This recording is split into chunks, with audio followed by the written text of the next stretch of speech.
Good afternoon students. जैसा कि आप लोग जानते हैं कि अपन फिजिकल केमिस्ट्री का सेकंड यूनिट थर्मोडायनेमिक्स सेकंड कर रहे हैं और उसमें हमने लास्ट जो है डेरिवेशन करी थी entropy as a function of temperature and volume, ये करी थी हमने। यानी एंट्रोपी ताप और आयतन के फलन के रूप में किया था। और आज हम करेंगे entropy as a function of temperature and pressure, यानी एंट्रोपी ताप और दाब के फलन के रूप में। ठीक है। देखिए, मैंने आपको बताया था कि ये दो डेरिवेशंस हैं जो कि बहुत इंपॉर्टेंट हैं और इनमें से अक्सर एक पूछ ली जाती है। ठीक है। तो let assume entropy as a function of temperature and pressure, यानी हम ये मान रहे हैं कि एंट्रोपी ताप और दाब का क्या है, फलन है। तो यहाँ क्या होगा, इसका आंशिक अवकलन होगा एंट्रोपी का with respect to temperature at constant pressure and with respect to pressure at constant temperature. ठीक है। यानी जब ताप के साथ होगा तो दाब स्थिर है और जब दाब के साथ होगा तो ताप स्थिर होगा। ठीक है, ये देखिए, यानी D S is equal to del S upon del T at constant pressure multiply by D T plus del S upon del P at constant temperature multiply by D P. ये हो गया अपनी equation number 1। And we know that enthalpy of system, what is the enthalpy of system is h is equal to e plus p v. और जब हम इसको differentiate करेंगे तो ये क्या हो जाएगा, D h is equal to D E plus P D we plus we D P.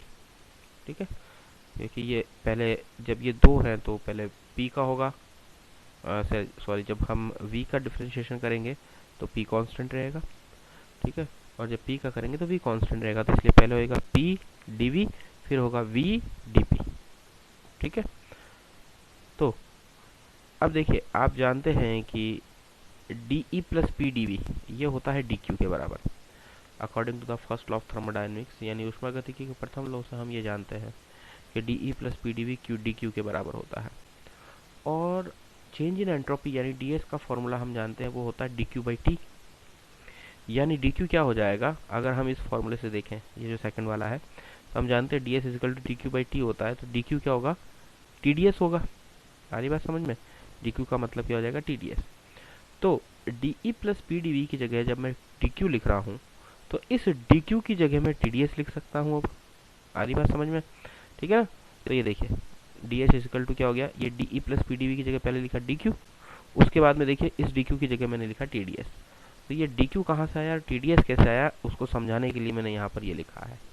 Okay, so D H is equal to D E plus P D we plus we D P, D H is equal to D Q plus we D P and D H is equal to T D S plus we D P.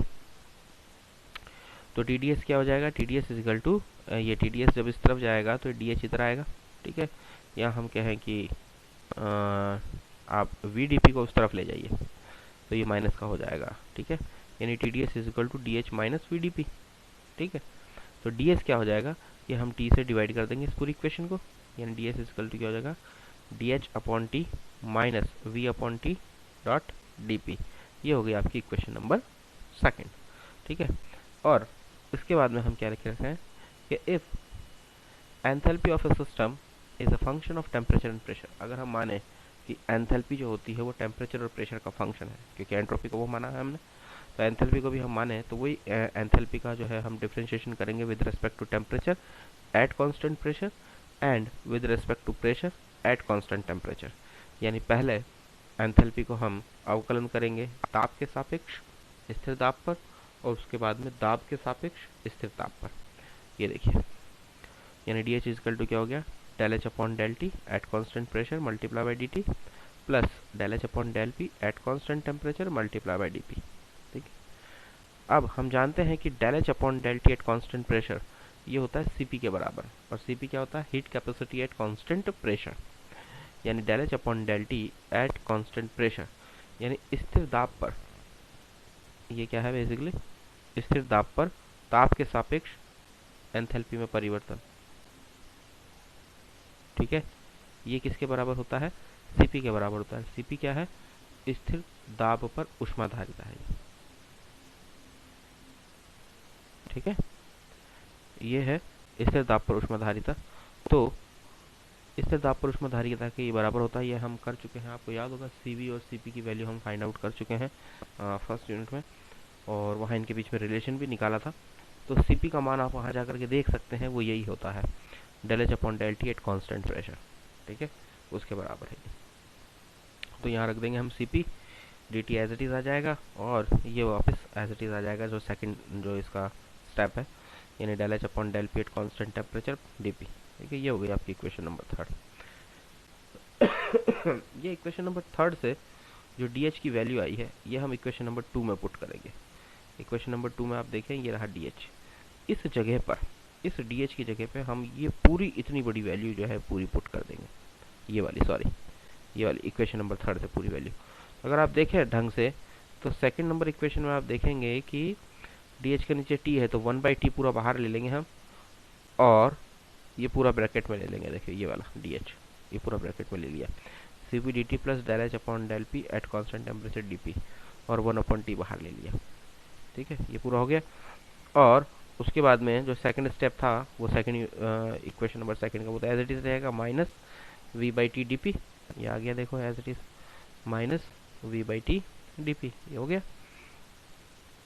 अब देखिए इस 1/t को इस अंदर multiply कर रहे हैं हम, तो C P D T upon T आ जाएगा, 1/t आया, और del H upon del P constant temperature D P आया, minus V by T D P. ये इसलिए किया है ताकि अब हम इन दोनों का क्या करेंगे, एक इक्वेशन बनाएंगे, क्योंकि यहाँ डी पी कॉमन आ जाएगा, डी पी को बाहर ले लेंगे, कॉमन ले लेंगे, तो ये C P D T upon T तो रहेगा एज इट इज़।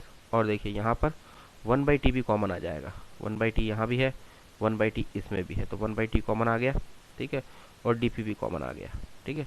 अंदर क्या बचा, del H upon del P at constant temperature minus V, इधर सिर्फ वी बचेगा क्योंकि और कुछ बचा ही नहीं है, 1/t भी बाहर आ गया, डी पी बाहर आ गया, तो ओनली वी बचता है।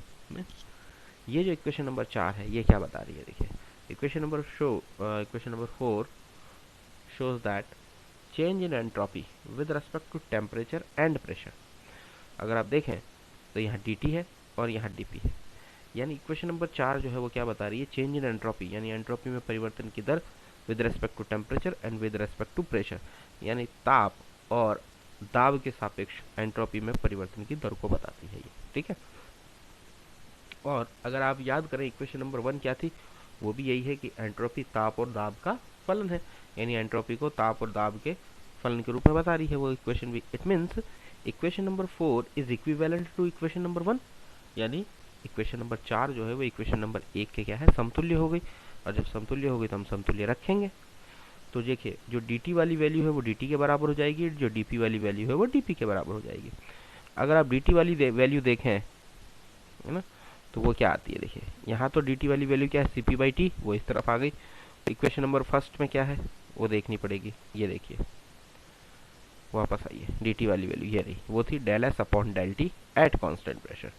तो del S upon del T at constant pressure is equal to, ये देखिए del S upon del T at constant pressure is equal to cp by T, ये cp बाई टी आ गया, ठीक है। दूसरा जो स्टेप था वहां पर वो क्या था, वो आपको याद होगा, वो यही है del S upon del P at constant temperature, क्योंकि पहला स्टेप तो यही था change in entropy with respect to temperature at constant pressure, और दूसरा स्टेप था change in entropy with respect to pressure at constant temperature, और वो इज इक्वल टू क्या आ जाएगा, ये जो डीपी वाली वैल्यू थी पूरी एज इट इज, ये वाली, ये देखिए ये आ गई, ठीक है। तो इक्वेशन नंबर 1 को जब हम 4 के समतुल्य मानते हैं तो हमारे पास दो नई इक्वेशन आती हैं, इक्वेशन नंबर 5 और 6। सबसे पहले हम इक्वेशन नंबर 5 की बात करते हैं कि इक्वेशन नंबर 5 क्या कर रही है। इक्वेशन नंबर 5 ताप के सापेक्ष एंट्रोपी में परिवर्तन बता रही है स्थिर दाब पर। देखिए इन ये जो पूरा लिखा है इसका एक मतलब है, इसका मतलब क्या है, इसको लैंग्वेज में जब हम बताएंगे तो क्या है, स्थिर दाब पर ताप के सापेक्ष एंट्रोपी में परिवर्तन की दर को बता रही है, यानी कि it's change show change in entropy with respect to temperature at constant pressure. So we can write entropy for a fixed change of temperature. तो ये तो क्या है, माइन्यूट चेंज के लिए या हम कहें कि चेंज बता रही है, लेकिन अगर हम कहें चेंज फिक्स है, कांस्टेंट है टेम्परेचर, प्रेशर तो कांस्टेंट है ही, और ताप हमने फिक्स कर लिया, जैसे मान लीजिए 5 डिग्री और 10 डिग्री, यानी फिक्स टेम्परेचर रेंज के लिए हम टेम्परेचर को जो है वो फिक्स कर देते हैं, यानी फिक्स चेंज ऑफ टेम्परेचर। तो आपके एक निश्चित परिवर्तन के लिए अगर हम देखें तो हम क्या कर सकते हैं कि इसका हम इंटीग्रेशन कर सकते हैं बिटवीन टू टेम्परेचर, यानी कि T1 और T2 के बीच में Cp बाई टी का हम क्या कर देंगे, इंटीग्रेशन कर देंगे, और ये चीज़ क्या हो जाएगी, ds हो जाएगी, डेल्टा एस, सॉरी, ये तो हो जाएगी डेल्टा एस, ठीक है। और ये हो जाएगा T1 से T2 तक Cp/T का हमने क्या किया, Cp/T dt इस तरफ आ जाएगा। देखिए ये जो dt है ये तो इस तरफ आएगा, और डेल एस जो है वो किस में कन्वर्ट हो जाएगा, डेल्टा एस में, क्योंकि निश्चित परिवर्तन है ताप का। तो ये क्या हो जाएगा, डेल्टा एस, दाब तो कांस्टेंट है, प्रेशर है कांस्टेंट है, तो कोई मतलब ही नहीं है, दिक्कत ही नहीं कोई, है ना। और dt इधर आएगा, और उस पूरे का हम क्या करेंगे, इंटीग्रेशन यानी कि समाकलन कर देंगे, Cp/T डॉट dt का, Cp/T मल्टीप्लाई बाई dt का हम समाकलन कर देंगे T1 से T2 के बीच में, ठीक है। ये देखिए ये कर दिया। और इस केस में Cp की वैल्यू हमेशा क्या आती है, पॉजिटिव आती है। और पॉजिटिव वैल्यू ये बताती है कि स्थिर दाब पर किसी निकाय के ताप में परिवर्तन करने पर उसकी एंट्रोपी में वृद्धि होती है, ठीक है। तो ये इक्वेशन नंबर 7 क्या शो करती है, इक्वेशन नंबर 7 ये शो कर रही है कि अगर तापमान सॉरी दाब स्थिर है, क्योंकि इस इक्वेशन पे दाब स्थिर था, हमने माना था P इज कांस्टेंट। आप देखेंगे कि जो इक्वेशन नंबर 5 थी उसमें प्रेशर कांस्टेंट है, हमने इसीलिए तो कहा कि T को हमने इस तरह भेजा था, प्रेशर था कांस्टेंट। तो अगर प्रेशर कांस्टेंट है तो उस केस में ताप बढ़ाने पर एंट्रोपी में वृद्धि होती है, किसी भी निकाय की एंट्रोपी में वृद्धि होती है। स्थिर दाब पर निकाय के ताप में परिवर्तन करने पर या बेसिकली वृद्धि करने पर एंट्रोपी में क्या होती है, वृद्धि होती है, ठीक है। तो स्थिर दाब पर किसी सिस्टम, स्थिर ताप पर किसी सिस्टम के दाब के साथ एंट्रोपी चेंज को ज्ञात करने के लिए हम क्या करेंगे, इक्वेशन नंबर 5 को प्रेशर के रेस्पेक्ट में डिफरेंशिएट करेंगे। देखिए इसको समझिए, इक्वेशन नंबर 5 अभी तक क्या है, टेम्परेचर के रेस्पेक्ट में डिफरेंशिएट किया है हमने एट कांस्टेंट प्रेशर, यानी ताप के सापेक्ष अवकलन किया हुआ है स्थिर दाब पर। अब हमें क्या करना है, अब हमको इसी इक्वेशन में दाब के सापेक्ष अवकलन करना है, यानी हम दाब के सापेक्ष क्या देखना चाहते हैं, परिवर्तन देखना चाहते हैं, यानी विद रेस्पेक्ट टू प्रेशर। यानी हमें करना है change in entropy with respect to pressure, और जब प्रेशर के रेस्पेक्ट में हम करेंगे तो कांस्टेंट क्या हो जाएगा, टेम्परेचर। आई बात समझ में, यानी इसी को हम क्या कर रहे हैं, विद रेस्पेक्ट टू टेम्परेचर। ये देखिए, यानी स्थिर दाब पर किसी सिस्टम को दाब के साथ एंट्रोपी चेंज ज्ञात करने के लिए क्वेश्चन नंबर 5 को हम क्या करेंगे, प्रेशर के रेस्पेक्ट में डिफरेंशिएट करेंगे, यानी दाब के सापेक्ष। और जैसे ही इसको दाब के सापेक्ष आप अवकलित करोगे तो ये क्या हो जाएगा, इसका तो डेल एस ही होगा, है ना। तो ये हो जाएगा डेल स्क्वायर एस, और डेल टी ऑलरेडी है, और क्या आ जाएगा, डेल पी। आई बात समझ में, ठीक है। और इसका क्या होएगा, देखिए ये देखिए del square S upon del P del T, और हमने किसके रेस्पेक्ट में किया, प्रेशर के रेस्पेक्ट में, तो ये हो जाएगा del C P upon del P. 1 upon T constant है, क्योंकि temperature is a constant, temperature constant है, तो 1 अपॉन टी कॉन्स्टेंट बाहर आ जाएगा, और इसका क्या होगा, del C P upon del P, ये हो जाएगा del C P upon del P. ये देखिए, ठीक है, ये हो गया। अब सी पी की वैल्यू हम जानते हैं, अभी थोड़ी देर पहले भी हमने पढ़ी थी कि C P is equal to होता है del H upon del T at constant pressure, ये आप जानते हैं, यानी कि change in enthalpy with respect to temperature at constant pressure, यानी स्थिर दाब पर एंथैल्पी में ताप के साथ परिवर्तन क्या कहलाता है, सीपी कहलाता है, यानी कि ऊष्माधारिता स्थिर दाब पर, ठीक है, ये चीज़ कहलाती है। तो अब सीपी की वैल्यू जो है वो हम यहाँ पुट करेंगे। जैसे ही आप सीपी की वैल्यू यहाँ पुट करेंगे, देखो ये तो एज इट इज़ आ गया, 1 upon T as it is आ गया, और सीपी की वैल्यू जैसे ही आप यहाँ पुट करोगे तो क्या हो जाएगा, डेल 2 हो गए, तो del square H upon del P already था, डेल टी और आ जाएगा, ये हो गया। ये हो गई इक्वेशन नंबर 8। और इक्वेशन नंबर 6 को हम टेम्परेचर के रेस्पेक्ट में क्या करेंगे, डिफरेंशिएट करेंगे। इक्वेशन नंबर 6 देखें तो आप वो प्रेशर के रेस्पेक्ट में डिफरेंशिएट है एट कांस्टेंट टेम्परेचर, आप देखिए कांस्टेंट टेम्परेचर पे है, प्रेशर के रेस्पेक्ट में डिफरेंशिएटेड है वो। अब हम क्या कर रहे हैं, इसी इक्वेशन को एक बार और अवकलन कर रहे हैं, लेकिन अब की बार कर रहे हैं प्रेशर के रेस्पेक्ट में, और टेम्परेचर कांस्टेंट है। जब अब की बार प्रेशर के रेस्पेक्ट में करेंगे, टेम्परेचर कांस्टेंट रहेगा, तो क्या होगा, देखो ये तो हो जाएगा del square S, del P already है, डेल टी आ जाएगा, यानी del square S del P del T हो जाएगा।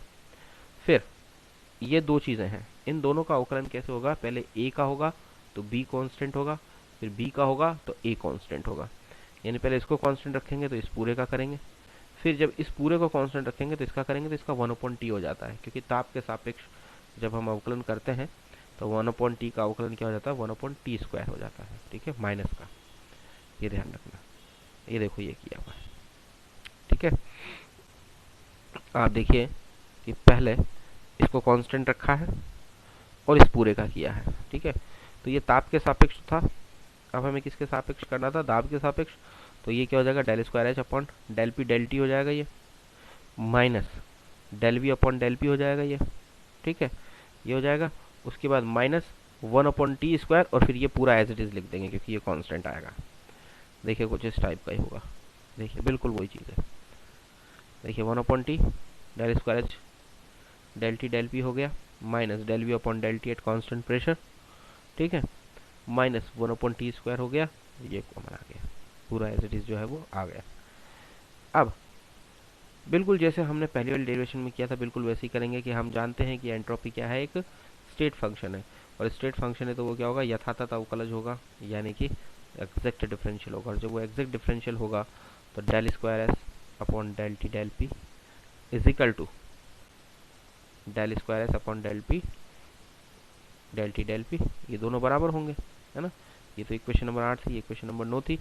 अब जब ये दोनों बराबर होंगे, क्योंकि बेसिकली इक्वेशन नंबर 8 में भी डेल स्क्वायर सब डेल पी डेल टी की वैल्यू आ रही है, और इक्वेशन नंबर 9 में भी उसी की वैल्यू आ रही है, ये दोनों बराबर हो गए। जब ये दोनों बराबर हो गए तो इनकी जो वैल्यूज हैं, यानी इसकी वैल्यू इक्वेशन नंबर 8 से और इसकी वैल्यू इक्वेशन नंबर 9 से, ये पूरी ये भी दोनों आपस में इक्वल होंगी। ये देखिए ये कर दी इक्वल। ठीक है, और हम जानते हैं कि एंथैल्पी भी क्या है, एक स्ट्रेट फंक्शन है, और जब एंथैल्पी एक स्ट्रेट फंक्शन है तो ये और ये भी एक दूसरे के इक्वल होगा, ये देखिए होगा इक्वल।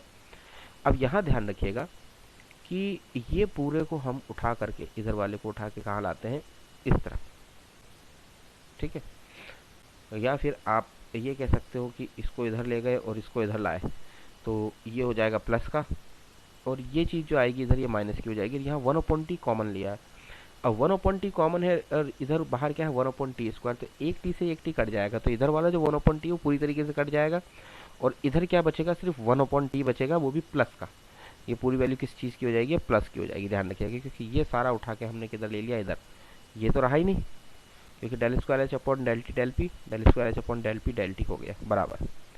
ठीक है, और उसके बाद में अगर हम देखें तो ये हो गया बराबर, तो यहाँ क्या बचेगा 1/t, ये मैंने कहा ना 1/t रहेगा, ये del H upon del P at constant temperature minus V किसके बराबर हो जाएगा, ये माइनस के इसके बराबर, क्योंकि यही बचेगा, केवल टी से टी कट जाएगा, केवल ये बचेगा, और वो भी किसका, माइनस का, यानी minus del V upon del T at constant pressure, minus del V upon del T at constant pressure.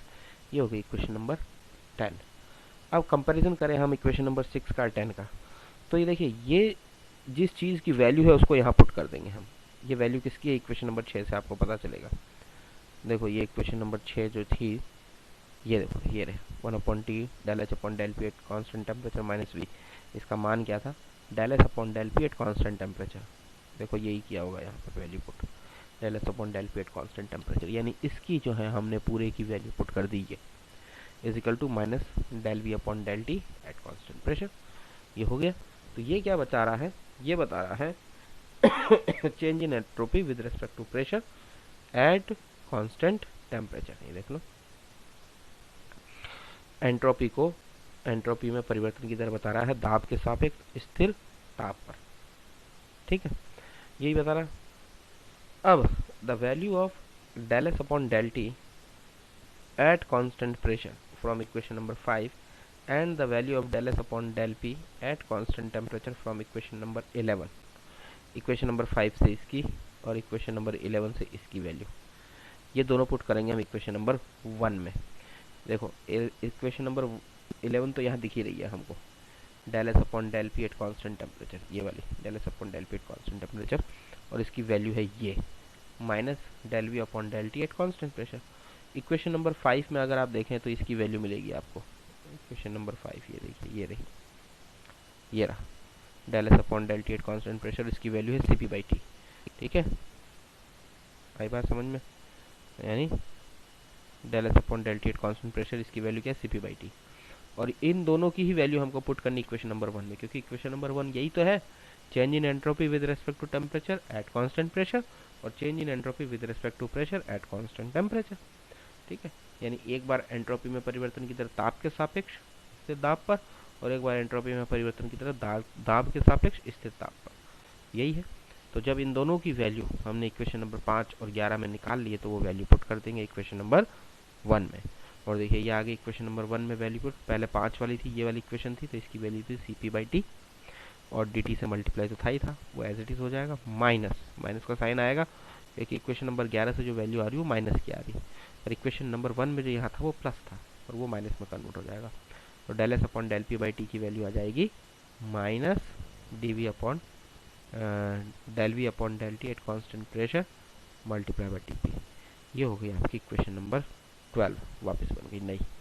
ठीक है, इक्वेशन नंबर 1 से सीधी इक्वेशन नंबर क्या बनी है 12। ये इक्वेशन नंबर 12 क्या बता रहा है, अगर आप देखें तो dt और dp आ रहा है, ये भी यही बता रहा है, change in entropy with respect to pressure and temperature. और स्टार्टिंग में हमने फर्स्ट इक्वेशन में यही कहा था कि entropy as a function of pressure and temperature, यानी हमने कहा था कि एंट्रोपी दाब और ताप का फलन होती है, और इक्वेशन नंबर 12 भी एंट्रोपी को जो है ताप और दाब के फलन के रूप में ही बताता है। ठीक है, and we know that del V upon del T at constant pressure ये होता है अल्फा वी के बराबर। ये हमने इसे जस्ट लास्ट वाली डेरिवेशन में किया हुआ है। ठीक है, याद रखना पड़ेगा आपको ये। तो del V upon del T at constant pressure alpha V के बराबर होता है, यहाँ हम वैल्यू पुट कर सकते हैं अल्फा वी। ये हो गया अल्फा वी, देखिए CP/T dt minus alpha V dp। ठीक है, तो ये इक्वेशन नंबर 13 जो है ये हम किसी भी मैटर पे अप्लाई कर सकते हैं, यानी गैस, लिक्विड और सॉलिड किसी पर भी। तो ये बन जाती है इक्वेशन नंबर 13, और इस तरीके से ये वाली डेरिवेशन भी क्या होती है, ख़त्म हो जाती है। तो एंट्रोपी को हमने तीनों जो स्टेट फंक्शन है या जो हमारे तीन जो वेरिएबल हैं उनके बेसिस पे देख लिया। पहले देखा हमने entropy as a function of temperature and volume, और उसके बाद में अभी हमने देखा आज entropy as a function of temperature and pressure. ठीक है, इस तरीके से ये डेरिवेशन भी कंप्लीट होगी। दोनों डेरिवेशन बहुत इंपॉर्टेंट है, दोनों में से एक अक्सर जो है आपके एग्जाम में आती है। ओके, आज इतना ही करेंगे। नेक्स्ट क्लास में हम जो है वो मानक एंट्रोपी यानी स्टैंडर्ड एंट्रोपी से पढ़ना शुरू करेंगे। Okay, thank you.